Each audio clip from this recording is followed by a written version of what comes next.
வணக்கம் மக்களே, நான் சத்யவர்ஷா. இந்திய அரசியல் அமைப்பு ஆலோசகராக பணியாற்றி வருகின்றேன்.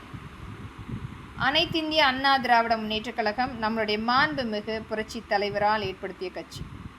இன்றைக்கு அனைத்திந்திய அண்ணா திராவிட முன்னேற்றக் கழகத்தில் நம்மளுடைய மாண்புமிகு புரட்சி தலைவரால், புரட்சி தலைவி அம்மாவால் உருவாக்கப்பட்டு தன்னுடைய பிள்ளைகளாக வளர்க்கப்பட்டவர்கள் தன்னுடைய சுயநலத்துக்காக அனைத்திந்திய அண்ணா திராவிட முன்னேற்றக் கழகத்தை உதறிவிட்டு வெளியே சென்று கொண்டிருக்கின்றார்கள் சந்தர்ப்பவாதிகளாக. இந்த மாதிரியான துரோகிகளை வரவேற்று தமிழக வெற்றி கழகம் ஆட்சி அமைக்கப் போகிறதா? இல்லை, இன்றைக்கும் அனைத்திந்திய அண்ணா திராவிட முன்னேற்றக் கழகம்தான் இன்று நின்று கொண்டிருக்கும் அனைவரையுமே ஆதரித்து ஆட்சி அமைக்கப் போகிறதா என்பது விஜய் அவர்கள் மட்டுமே தீர்மானிக்கப்பட வேண்டும். ஒரு நேர்மை என்பது இல்லாத நபர்களோடு சேர்ந்து இன்றைக்கும் ஒரு ஆட்சி அமைக்கப் போகிற ஆட்சி எவ்வாறு இருக்கும் என்பது மக்கள் தீர்மானித்து கொள்ளட்டும். இன்றைக்கு நம்மளுடைய மாண்புமிகு எடப்பாடியோடைய தலைமையில் அவர் முதலமைச்சராக அமரும்போது ஒரு எளிமையான ஒரு ஆட்சி அமைப்பாக மக்களிடத்தில் கொடுத்த வாக்குறுதிகளை கொண்டு போய் சேர்ப்பதற்குரிய திட்டங்களை முழுமையாக அம்மக்களிடத்தில் கொண்டு போய் சேர்க்க முடியும். மத்திய அரசும் மாநில அரசும் சேர்ந்து செயல்படுவதற்குரிய பங்களிப்பு ஏற்படுத்த முடியும். ஆனால் இன்றைக்கு நடந்து கொண்டிருக்கும் ஒவ்வொரு இடத்திலுமே நம்பிக்கை துரோகிகளாக மட்டுமே நாம் பார்த்து கொண்டிருக்கிறோம்.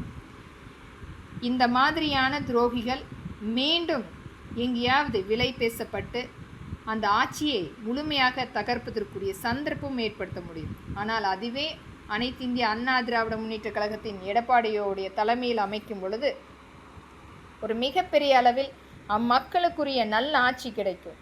மத்திய அரசினுடைய நேரடி பங்களிப்பும் கொண்டு வந்து அந்த நிதி உதவி முழுமையாக கிடைக்கும். நம் கொடுத்த வாக்குறுதிகளை எளிமையாக கொண்டு போய் செயல்படுத்துவதற்குரிய ஒரு அங்கீகாரம் ஏற்படுத்தப்படும்.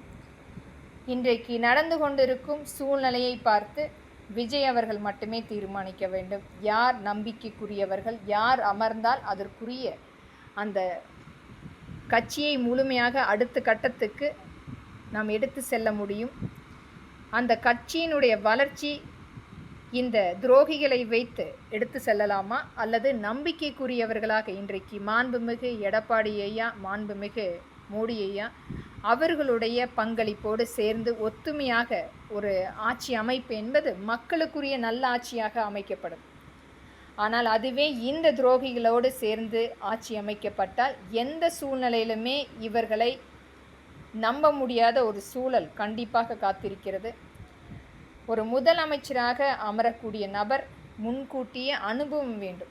ஒரு 50 வருடங்கள் நம்மளுடைய அனைத்து இந்திய அண்ணா திராவிட முன்னேற்ற கழகத்தில் ஒரு சாதாரணமாக வந்த ஒரு நபர் கிளை செயலாளராக, அதற்கடுத்து எம்எல்ஏவாக, அமைச்சராக, முதலமைச்சராக ஒரு கடினமான காலகட்டத்தில் கூட அம்மக்களுக்குரிய நலத்திட்டங்களை முழுமைப்படுத்தி இருக்கின்றார்.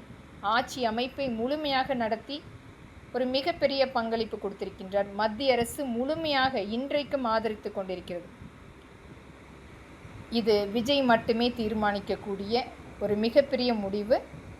என்றைக்குமே என்னுடைய ஒரு தீர்ப்பு என்பது, நான் மக்களோடு சேர்ந்து நிற்கின்ற ஒரு சாதாரணமான ஒரு பெண். மக்கள் எதிர்பார்ப்பது நம்பிக்கைக்குரியவர்கள் வந்து ஆட்சி அமைந்தால் மட்டுமே முழுமையாக அந்த 5 வருடம் முழுமைப்படுத்தப்படும். நம்பிக்கை துரோகிகளை என்றைக்குமே மக்கள் அங்கீகரிக்க மாட்டார்கள்.